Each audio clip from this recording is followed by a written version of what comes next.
Hello, Pacific fans across the globe. It's Victoria. Now, this year has been a deeply meaningful year for VCT Pacific for many reasons. But the major highlight is the clean sweep of all the Masters trophies for Pacific. To start off the year, T1 had a brand new super roster, but even then, everyone around the world doubted them, and they were considered the underdogs going into the first Masters event of the year. In the end, they had a miracle run in taking the Masters Bangkok trophy home. Then there's Paper X. They hold the record for longest consecutive international qualifications. And after 10 global attempts, often coming in really close as runner-up, they finally brought home the trophy for Masters Toronto. On top of that, DRX, in the slimmest of chances, dramatically qualified for champions.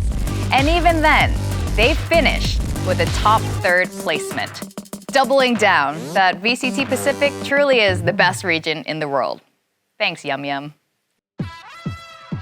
So with that, let's take a look into the records of VCT Pacific 2025 made by the world's greatest teams. First up, let's talk team achievements. Now, one team who made the biggest improvement leap this year had to be DFM. Unfortunately, in 2023 and 2024, DFM often finished at the bottom of the table. But things were a little bit different in 2025. This year, their engines were roaring at the start of kickoff. Against all odds, DFM beat arguably one of the strongest teams in Pacific, Paper X, securing a 2-0 victory against the team. DFM ended up in a top 6 finish, the highest placement they've ever achieved in VCT Pacific. After that, DFM started stage 1 with high hopes. But in the end, sadly, they were eliminated without securing a single win. But DFM came back into stage 2 stronger than ever. It was no longer the old DFM. Starting with a win against Zeta, they also took down Talon and Boom, one after the other. They eventually set a monumental record as the first Japanese team to qualify into playoffs. With these kind of huge improvements coming from the Japanese teams, you can't help but be super excited to see what DFM has to offer next year. Next up, we have another team who was always on the brink of success, but was never quite there. But this year, they finally made that leap, and it was RRQ. So during stage 1, RRQ finally made their first Pacific Grand Finals appearance, and not only that, they ended up hoisting the trophy. On top of that, RRQ did it again, reaching stage 2 finals, proving they weren't just a one-hit wonder. This year, RRQ played 14 matches against Korean teams out of their total 24 matches. And now, while they didn't get a single win in kickoff, their win rate surged to a 60% in stage 1 and skyrocketed to a massive 71.4% in stage 2.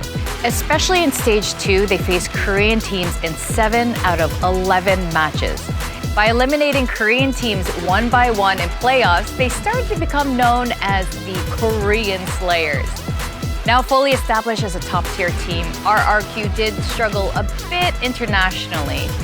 But with all that experience gained, I think we can expect them to climb even higher in 2026. It would be a crime to recap this season without mentioning this team. A team that showed a leap beyond a leap. Reclaiming the throne after 477 days, it's the return of the Kings of Pacific, Paper X. Paper X ended the year on a really high note, but at the start, not so much. Paper X, who had never missed a top 3 finish in Pacific history, was eliminated in kickoff with a 1-2 record.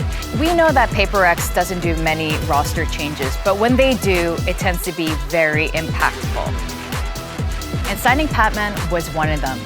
Joining the team a couple weeks into stage 1 while they were on a losing streak, things immediately started to turn around, their performance started to stabilize, and they ended up with a 3rd place finish in Pacific.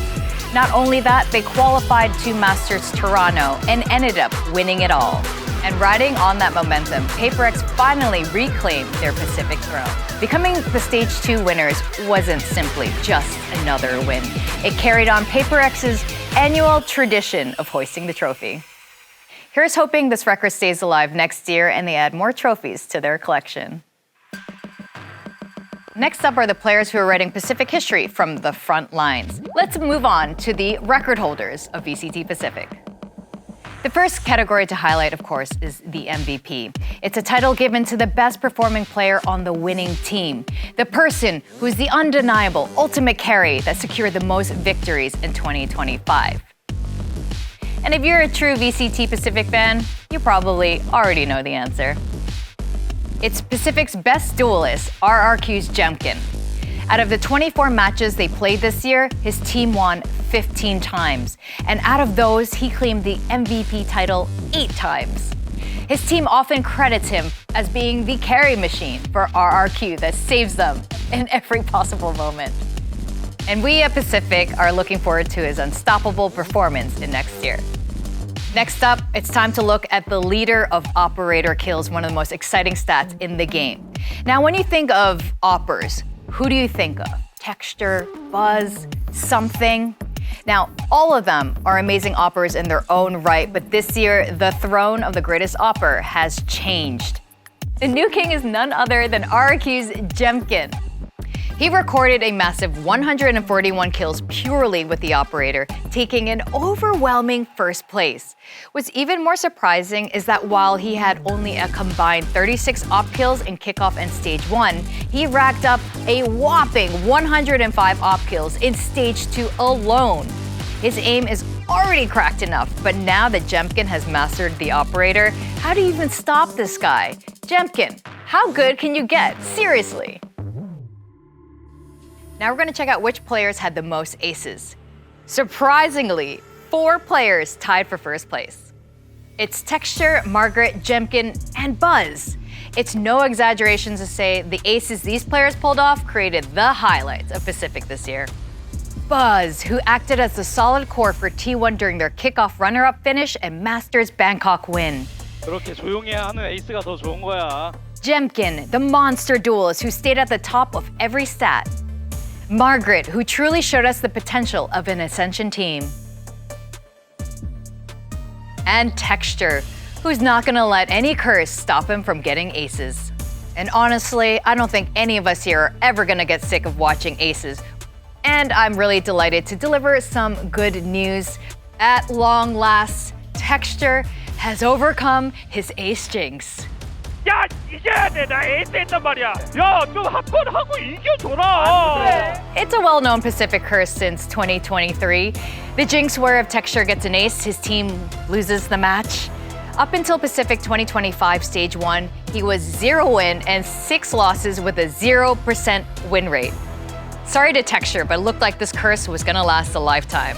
But in Stage 2, he finally shattered this long-standing curse. It was group stage week 2, Icebox against GE, down 0-5 in the first half. Texture took down Crystal, who had just been resurrected by Yeoman's Sage, to secure the ace. However, there might be one tiny technicality over this.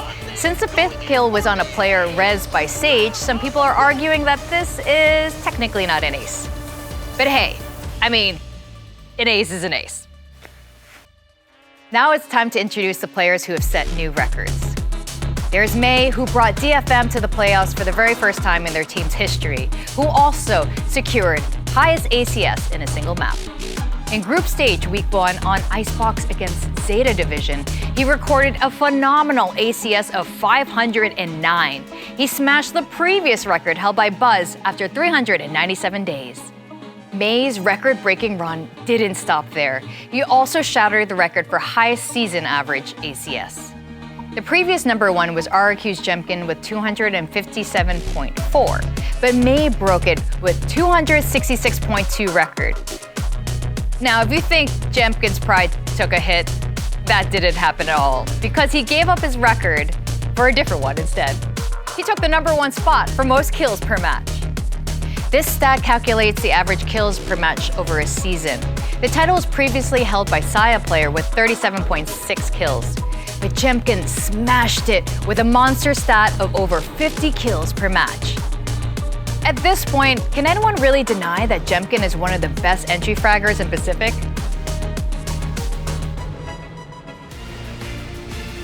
Aside from the records we introduced today, there were so many cool things that happened this year.